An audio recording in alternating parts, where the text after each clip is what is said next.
Mocha बेजिर्ग ने खालिस्तानी चरमपंथियों की गतिविधियों द्वारा पीएम मोदी की धमकी को लेकर चिंता व्यक्त किया है, तो वहीं कनाडा ने एक्शन लेना शुरू कर दिया है। जियोपॉलिटिक्स में बहुत कुछ चल रहा है, हमेशा की तरह जानने को मिलेगा बहुत कुछ। आइए जानते हैं इन खबरों को विस्तार से। कनाडाई पत्रकार मोचा बेजिर्गिन ने खालिस्तानी चरमपंथियों की गतिविधियों और कनाडा में भारतीय नेताओं, विशेष रूप से प्रधानमंत्री नरेंद्र मोदी के खिलाफ उनकी धमकियों पर चिंता व्यक्त की है। ये मुद्दा G7 शिखर सम्मेलन से ठीक पहले उभरा, जिसमें पीएम मोदी को कनाडा के नए प्रधानमंत्री मार्क कार्नी ने आमंत्रित किया था। बेजिर्गन ने वैंकूवर में एक रैली के दौरान खालिस्तानी समर्थकों द्वारा उन पर हमले का आरोप लगाया, जहां उन्होंने इंदिरा गांधी के हत्यारों को शहीद के रूप में महिमा मंडित करने और पीएम मोदी की राजनीति को खत्म करने की धमकी देने की बात कही। खालिस्तानी आंदोलन एक अलगाववादी आंदोलन है, जिसका उद्देश्य भारत के पंजाब प्रांत को अलग करके एक स्वतंत्र सिख राष्ट्र खालिस्तान की स्थापना करना है। ये आंदोलन 1970-1980 के दशक में अपने चरम पर था, लेकिन इसकी जड़ें औपनिवेशिक काल और भारत की आज़ादी के बाद के सामाजिक राजनीतिक परिवर्तनों में मिलती रही।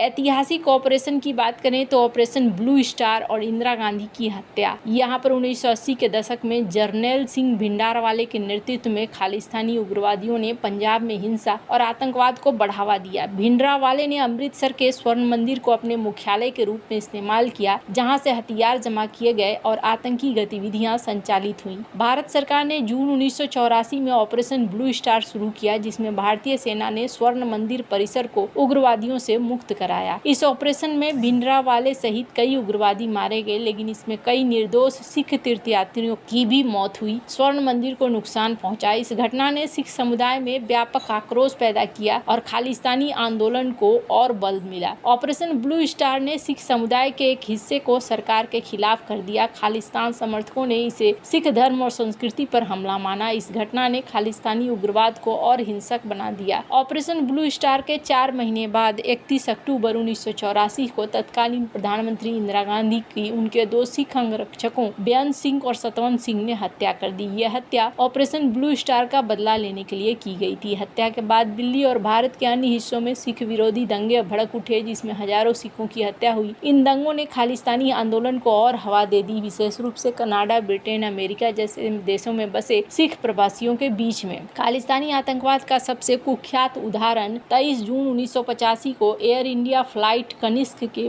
बम विस्फोट में देखने को मिला। इस उड़ान में मॉन्ट्रियल से लंदन जाते समय आयरिश सागर के ऊपर बम विस्फोट हुआ, जिसमें 329 लोग मारे गए, जिनमें ज्यादातर कनाडाई नागरिक थे। इस हमले के लिए खालिस्तानी आतंकवादी समूह बब्बर खालसा को जिम्मेदार ठहराया गया। यह घटना कनाडा में खालिस्तानी चरमपंथियों की गंभीरता को दिखलाता है और भारत कनाडा संबंधों में एक बड़ा तनाव बिंदु भी रही है। एयर इंडिया बम विस्फोट ने कनाडा में खालिस्तानी आतंकवाद के खतरों को उजागर किया। यह घटना आज भी भारत के लिए एक संवेदनशील मुद्दा है, क्योंकि कनाडा ने लंबे समय तक खालिस्तानी समूहों के खिलाफ सख्त कार्रवाई नहीं की। कहा जा रहा है कनाडाई पत्रकार मोचा बेजिर्गिन ने खालिस्तानी समर्थकों द्वारा वैंकूवर में एक रैली के दौरान उन पर हमले का आरोप लगाया। इस रैली में खालिस्तानी समर्थकों ने इंदिरा गांधी के हत्यारों के शहीद के रूप में सम्मानित किया, पीएम मोदी की राजनीति खत्म करने की धमकी दी। ये घटना G7 सम्मेलन से ठीक पहले हुई। 17 जून 2025 को अल्बर्टा कनाडा में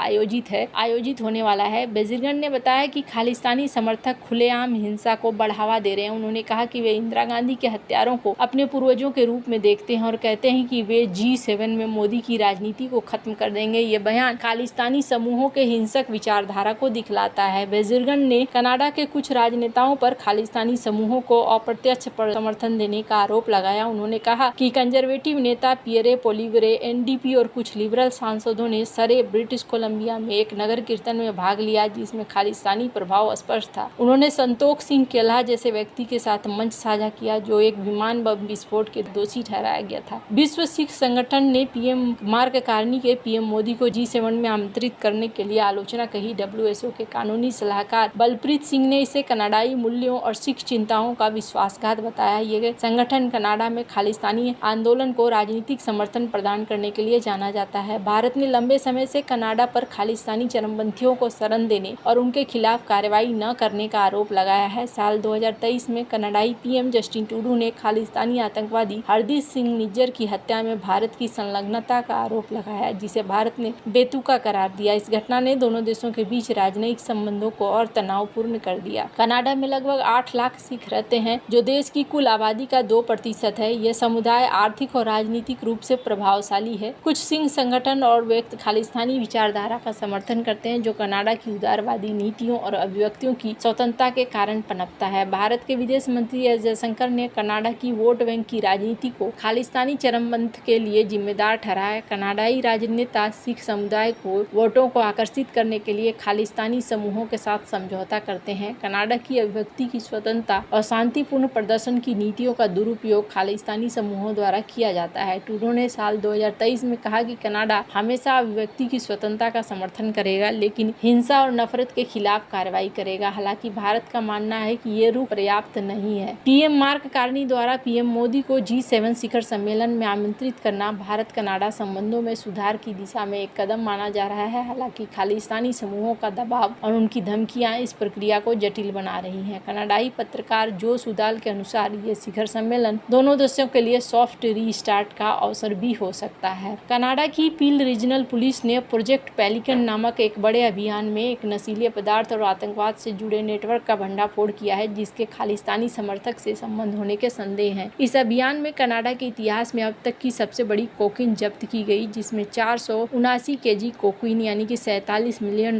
की जब्त की गई और कई लोगों को गिरफ्तार किया गया, जिनमें 7 भारतीय मूल के पुरुष शामिल हैं। जांच में पता चला कि यह नेटवर्क अमेरिका कनाडा के वाणिज्यिक ट्रक मार्गों का उपयोग करता है और मैक्सिकन ड्रग कार्टेल और अमेरिका स्थित वितरकों से जुड़ा हुआ है। ड्रग तस्करी से प्राप्त धन का उपयोग भारत विरोधी गतिविधियों जैसे विरोध प्रदर्शन, जनमत संग्रह और हथियारों की खरीद के लिए किया जाता है। खुफिया सूत्रों के अनुसार इस नेटवर्क को पाकिस्तान की खुफिया एजेंसी ISI का समर्थन प्राप्त था। प्रोजेक्ट पेलिकन जून 2024 में शुरू किया गया एक साल लंबा अभियान था, जिसका उद्देश्य अमेरिका से कनाडा के ग्रेटर टोरंटो क्षेत्र में कोकेन के तस्करी करने वाले नेटवर्क को नष्ट करना था। इस अभियान में कनाडा बॉर्डर सर्विसेज एजेंसी और अमेरिकी ड्रग इन्फोर्समेंट एडमिनिस्ट्रेशन और अमेरिकी homeland security investigation border enforcement task force के साथ सहयोग किया गया। फरवरी से मई 2025 के बीच में 127 केजी कोकेन विंडसर के एम्बेसडर ब्रिज और 50 केजी पॉइंट एडवर्ड के ब्लू वाटर ब्रिज पर जब्त किया गया। कुल 479 किलोग्राम कोकेन, जिसका मूल्य $47 मिलियन था। 2 अवैध सेमी ऑटोमेटिक हथियार भी जब्त किए गए। 9 गिरफ्तार व्यक्तियों में सजगीत जोगेंद्र राज, मनप्रीत सिंह, फिलिप टेप, अरविंदर पवार, करमजीत सिंह, गुरतेज सिंह, सरताज सिंह, शिव ओंकार सिंह और हाओ टॉमी शामिल थे। इन पर ड्रग्स और हथियारों से संबंधित 35 आपराधिक आरोप लगाए गए हैं। ये नेटवर्क अमेरिका से कनाडा तक वाणिज्यिक ट्रकों के माध्यम से कोकेन की तस्करी करता था, जिसमें मैक्सिकन कार्टेल और अमेरिकी वितरकों की सहायता है। खुफिया सूत्रों के अनुसार ड्रग तस्करी से प्राप्त धन का उपयोग भारत विरोधी गतिविधियों जैसे खालिस्तानी जनमत संग्रह, विरोध प्रदर्शन और हथियारों के लिए किया जाता था। भारतीय खुफिया सूत्रों ने दावा किया है कि इस नेटवर्क का पाकिस्तान के ISI को समर्थन प्राप्त है, जो कनाडा में खालिस्तानी समूह को मैक्सिकन कोकेन और हीरोइन की तस्करी के लिए प्रोत्साहित करती है। इंटरनेशनल सिख फेडरेशन जैसे समूह ड्रग तस्करी में प्रमुख भूमिका निभाते हैं, जो पंजाब के रास्ते हीरोइन आयात करते हैं, भारत में कोकेन और अन्य ड्रग्स निर्यात करते हैं। खालिस्तानी तत्वों ने कनाडा की राजनीति, विशेष रूप से लिबरल पार्टी में घुसपैठ की है। ISI एजेंटों जैसे विलाल सीमा पर कनाडाई राजनेताओं को वित्तीय सहायता देने का भी आरोप लगा हुआ है। यहाँ पर देखने को मिल रहा है कि अब कनाडा में पहले भी मांग की गई थी भारत के द्वारा कि इनके खिलाफ कार्रवाई करें, लेकिन यहाँ पर अब ये कार्रवाई होती हुई दिख रही है। वैसे आपको क्या लगता है इन सब मामले में, आपकी क्या राय है? कमेंट कर जरूर बताएं। जल्द मिलते हैं अगले वीडियो में नई खबर के साथ।